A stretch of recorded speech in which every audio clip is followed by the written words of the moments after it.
Welcome to TCN Talks. I'm your host, Chris Como, and the goal of our podcast is 15 to 20 minutes of relevant, need to know to help you in your role as a hospice, palliative care, and serious illness leader and team member at all levels of the organization. So our goal is concise and relevant need to know for you in your role. And the bookend of our podcast is always something to make you think deeper about the topic and about life itself. So I'm excited. Our guest today is Marisette Hasan. She is the president and CEO of the Carolina Center for Hospice and End-of-Life Care. Welcome, Marisette. Hey, Chris. Thank you for having me today, and good afternoon to your audience. Time for us to chat it up about what's going on and find out what's on your mind today. Yeah, no, well, first off, I would love for you to share with our audience just what do they need to know about you? Oh, well, I'm what I would call a seasoned nurse. I have been a registered nurse now for more than 40 years. This year will be 41 years, actually. And along with that, I am a wife and a mother and an ordained elder in my church, and pretty busy with the association working with hospice and palliative care providers. So I don't let any grass grow under my feet. So life is good. I've got a lot of great productive things that I'm engaged in. But I love family. So that's awesome. Well, 41 years, I pretty much figured you started when you were 12, but now I know you actually started nursing when you were 12. Yep, you're right. You got it right.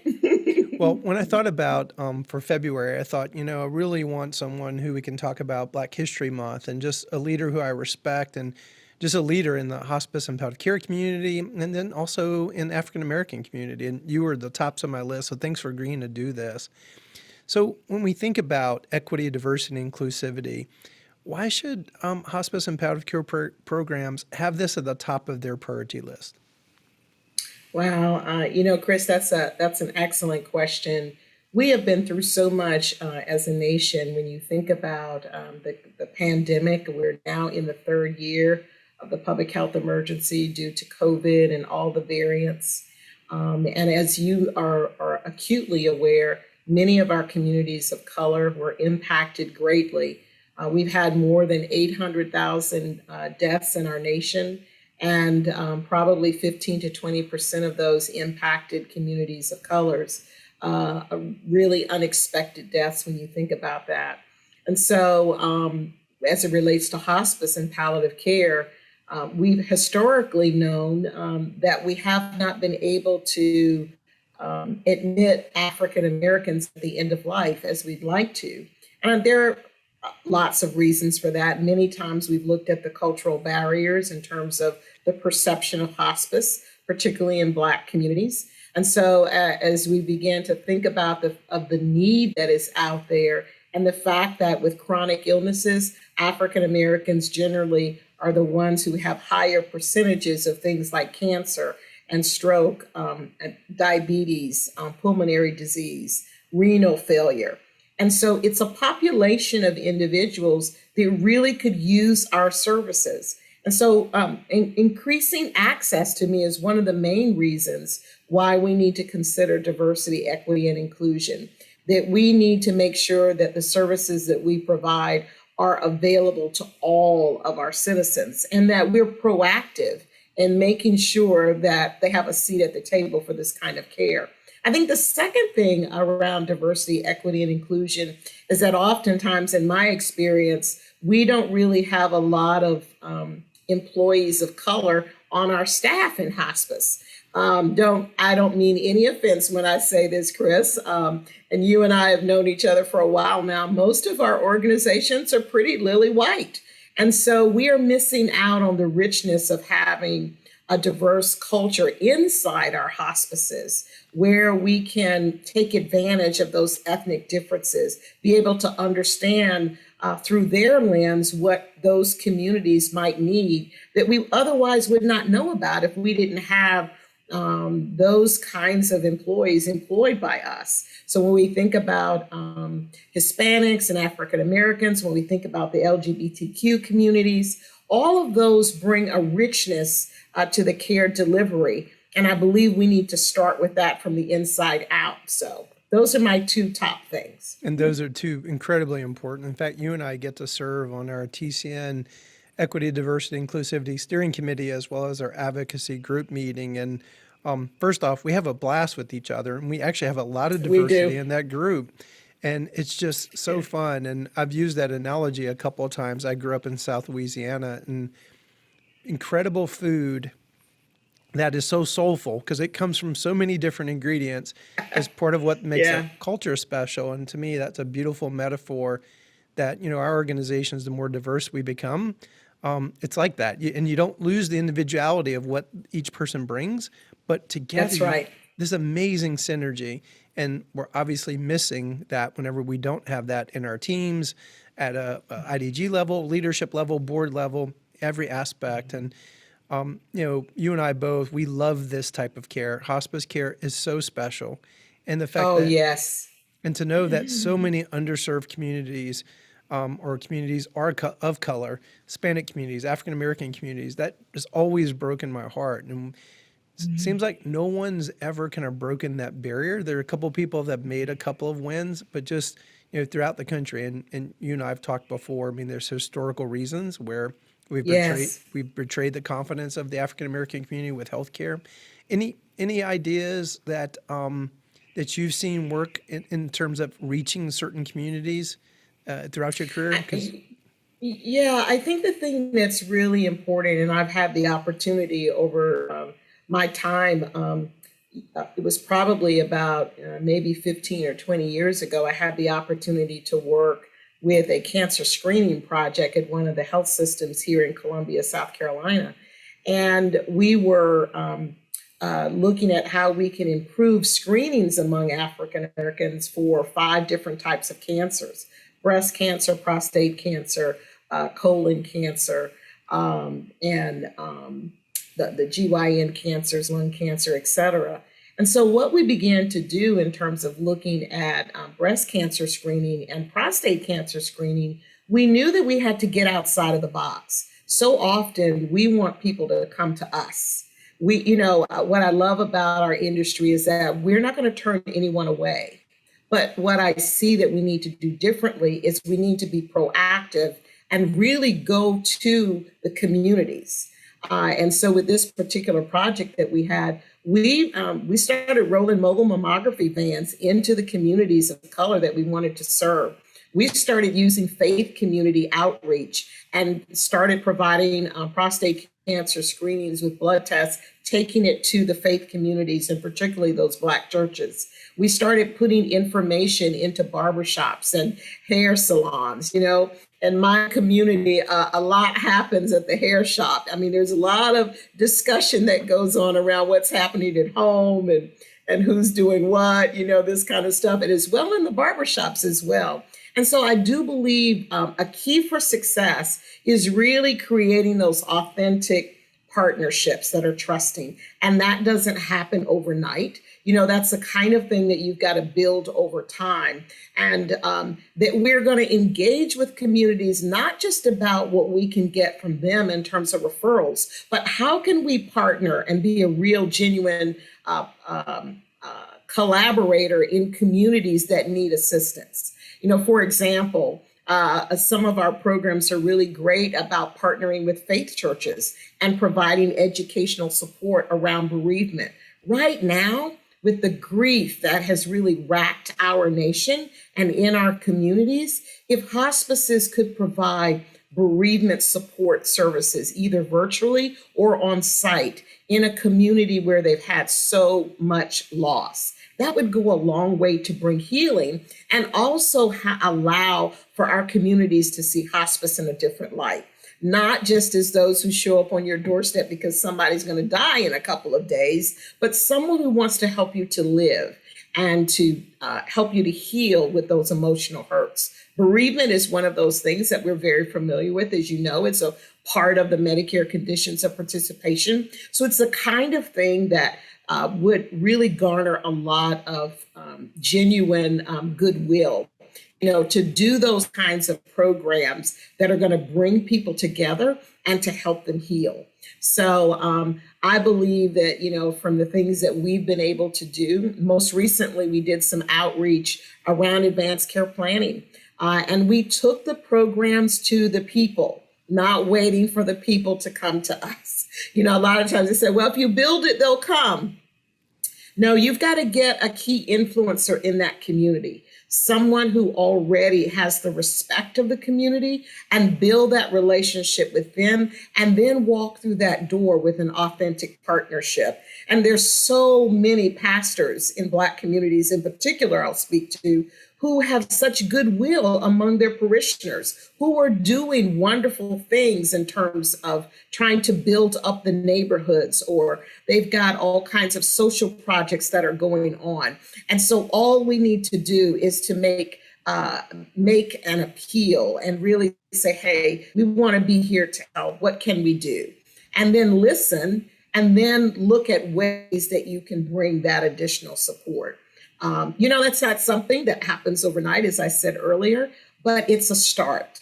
And as you begin to do that and people see that you really are genuine, that you're not just coming to our community because you want to get something, but you're coming to our community because you want to give something. Man, there's so much wisdom there, Marisette. Did you ever read Otis Brawley's book, How We Do Harm? He's an he's an African-American, incredible physician. I think he was the head of the American Cancer Society. And several things in what you just said came back to me. And he was painting the picture more of kind of where cancer care has failed the African-American community. That's one of many angles within his book. That's why it's called How We Do Harm. But there's just several things that you just said that I've heard in different venues, but for some reason it just sunk in. We have a African-American pastor, one of our TCM members, and he's a pastor of a community in Charlotte. And he kept saying that. He's like, you don't understand the role that church plays in the African-American community, and that you've got to do life with them. And I think that so many hospices are looking for a quick fix. Like, we put the people out on the street and you get the referral. This feels like this is not a quick fix thing, is kind of what I'm taking away from it. It's not a quick fix. And when you look at Martin Luther King, the church was where he began the movement for social change, for the civil rights movement, to create equality for all people, and particularly his people, who he saw that were disenfranchised, who he saw were not getting equal health care, equal education, or access to, when we say separate but equal, that doesn't work, because if it's separate, it definitely is not equal. And so I recently watched a documentary that's really powerful called The Power to Heal. And it was about the Medicare movement during the Johnson era, and how during that time there was this pushback for the Medicare benefit as we know it now, in terms of the Medicare program to provide hospital care under Part A. And so many of the individuals in the South, those senators and legislators, they were not wanting to feel that, because what Johnson was wanting to do was to integrate the hospitals. And there was a lot of pushback about that. And so when you think about what can we do, we have to understand that a lot of times for us, the faith aspect of how we live our lives is key. And so anything big that has happened with our community oftentimes has its roots in the faith era. It's rooted in our belief that God is going to get us through. And when you think about slaves coming over and the ability to sing songs and to encourage each other that we're going to get through this. So there's a huge belief in faith. And so Martin Luther King was able to do so much, and it began with pastors in the community. And so I think we're missing something when we don't partner with a faith community focus. Now, my young people, they're in their 20s, and, even though they grew up in the church, now they're in college, right, Chris? So they don't really want me to talk to them about going to church. But I don't care, even if a person doesn't go to church, they've got a grandmother who prays. They have a grandfather who was probably a deacon somewhere. And so they have that as their root and as their base. and the leaders that they know have that as their base. And so I believe that that's an area that we've missed in terms of not really cultivating those kinds of partnerships. Well, the thing that the board member, it comes to mind whenever I'm just listening to you, he said something that I just heard in a different way. And you correct me if I'm wrong, but my interpretation is that the church and African American community plays a broader role than just a church. Yes, it feeds people spiritually, but in some respects, it's like the social knitting of the community. And absolutely, it really can be, Chris. I know in my community, there are two large churches, and really some of the denominations have played a huge role in terms of health. You know, when you think about the AME denomination, African Methodist Episcopals, they have been very involved in diabetes education and work around diabetes. There are others, churches in my community, they even have their own credit union. So they're working with the community on financial literacy.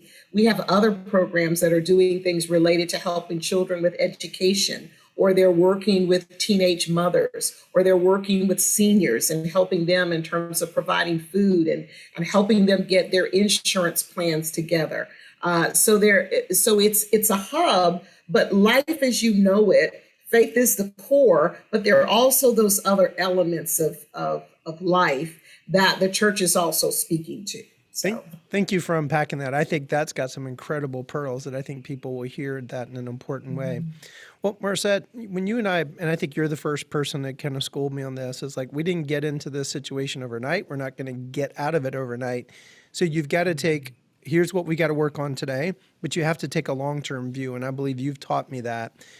So what advice might you have when people kind of do we use the vision of the eagle analogy in TCN.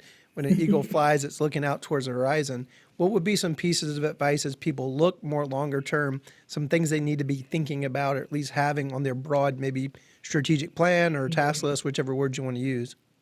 Yeah, I think first of all that people want to begin with their mission and their vision and their guiding principles. So that's a thing that sometimes, I know people think, well, that could probably be pretty quick, but it depends on where you are and what is the culture of your organization. So you want to begin at the board level in terms of looking at getting the pulse of the board around this whole issue of equity, diversity, and inclusion.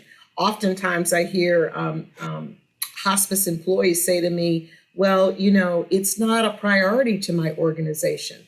And it's not a priority because the leadership have not made it a priority. It's one of the things that I love about TCN and in our work together, that you guys have made this a priority. And so I think you begin at that board level, and you also begin looking at diversity at the board level. And then over time, what can we do to diversify our workforce?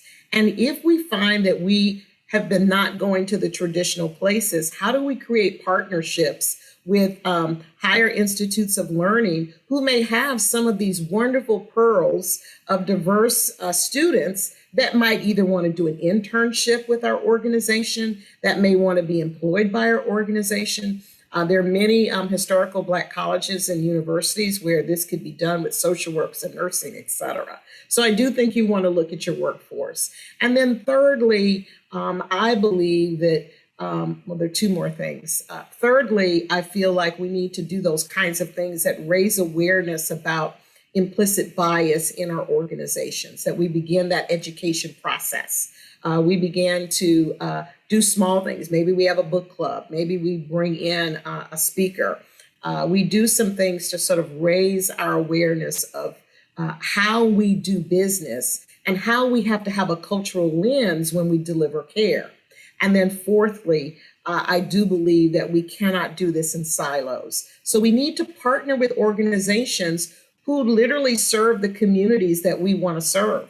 It might not be a church. It might be the NAACP if they're a very active chapter. It might be a sorority or fraternity who's got the pulse of that community. It could definitely indeed be a faith community, but it may also be some of the other service organizations whose footprint is really with African Americans and others in Hispanic communities, and find out what they have learned and partner with them. We don't have to reinvent the wheel, but we do need to partner with others to deliver this care. So those are the things that I would think about. That's great wisdom. Well, any final closing thoughts? I just say keep going. You know, it's hard work sometimes. It's not easy. And you can truly get discouraged at times. But when you begin to survey the need outweighs our discomfort. And so we have to really keep persevering to provide this care to everyone who needs it. And I'm still passionate about this. After 40 years, I still believe that we can make this happen. We can get it to the people who need it. So, amen. Well said. Well, Marisette, thank you for taking the time. And I'm going to leave our listeners with 2 quotes. Once again, I couldn't do one quote this week because you gave me a good one and I had one. I thought, well, these are 2 good bookends themselves. So the first one is from Dr. Martin Luther King Jr. Faith is taking the first step, even when you don't see the whole staircase. And then that is so good. This one that Marisette brought forward.